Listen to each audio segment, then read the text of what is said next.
Hi there, I'm Jan Hall, host of the Parlour Coffee House Sessions. We're in the Quantum Sound Production Studio in Kingsville with Ian Foster from St. John's, Newfoundland, for another edition of Gear Talk. I get to sit in for both Dale Butler and John Moran.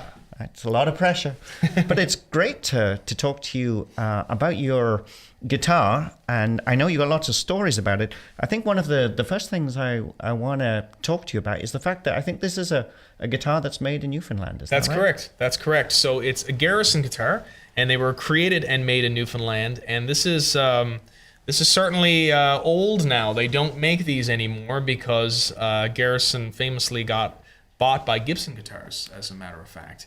But I was actually given this guitar many years ago via the storefront, Griffith's Guitar Works, by the wonderful folks that work there, some dear friends.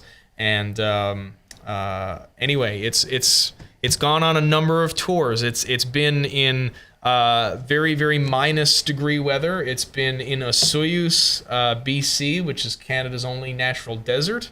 In the summertime, when a place that has watched for rattlesnake signs, so it's gone through all the temperatures and all the many tours, and it's I just really love it. It's very interesting as well because it actually has a plastic bracing system inside the body of the guitar. I'm not sure if that can be seen with the camera there, but that was part of the design of the Garrisons that made them so unique and special. And I find that I also own a Gibson Hummingbird. That's my other sort of main acoustic guitar. And of course I love it, but I find that this one maintains its tuning just a little bit better. It does. Does that make it better to travel with? Definitely, yeah. It just doesn't feel as susceptible to the elements. And certainly you can imagine getting onto a plane, and sometimes it ends up, unfortunately, in the body of the plane, which is, very cold, and then it gets off the plane and you're maybe somewhere very warm. And it's traveling in cars, which are air conditioned. Right. It's just changing on a daily basis. So the hardier the guitar on the road, the just easier it is at the show. Less sort of buzzing frets, less string breakage, less of all those things. And what's the pickup like? The pickup is great. Guitar? It's a Fishman Prefix Pro, and I find it has a really like a robust sound to it. It's never given me any trouble. And I find that, I don't know if I should segue directly into my other piece of tech here.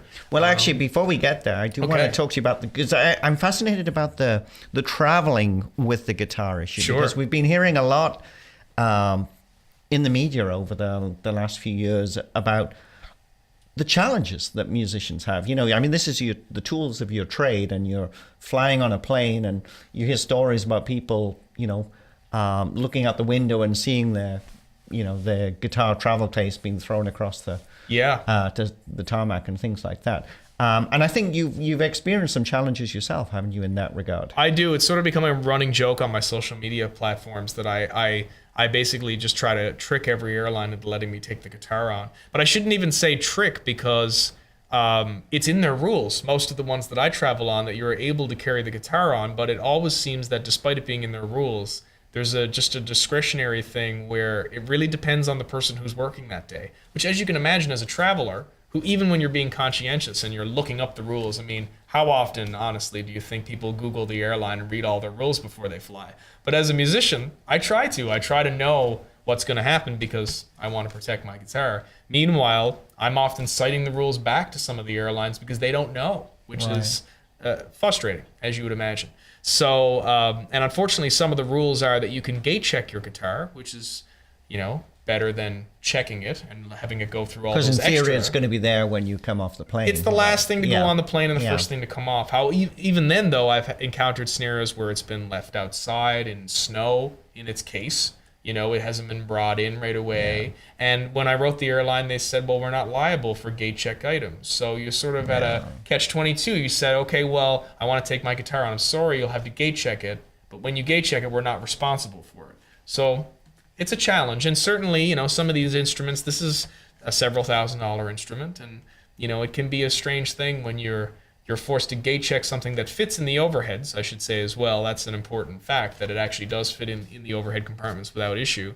But, people carry their toothpaste and underwear and put that over their heads in the overheads. But your $4,000 instrument, is not allowed, you know. So it's definitely a challenge that many musicians I know are you know, hoping that the union will negotiate things, and there are updates occasionally on airline rules. Some of them have totally stepped up to bat and really kind of tried to let out the knowledge to their employees that yes, this is a thing and this is why this should be allowed.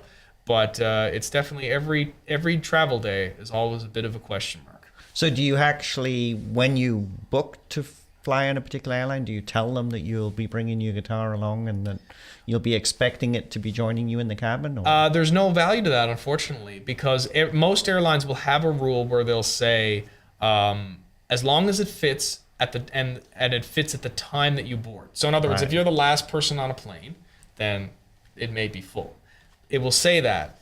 So the only problem is that it also says that it is somewhat at the attendant's discretion.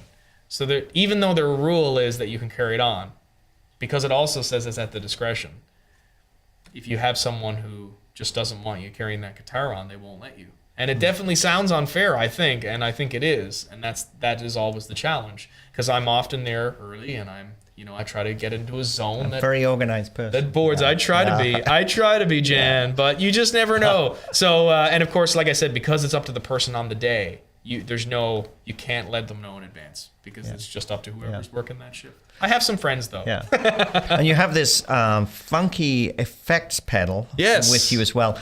You know, whenever I look at an effects pedal, I think, there's so many buttons. How do you know how to use it? Well, you get used to the names. I mean, this pedal is the Zoom A3, and I find it's been the solution to some of my problems or my desires as an acoustic guitar player. I do like to use particular reverbs and particular delays on certain songs, and this pedal has those built into a flash memory drive that can be saved pre-show.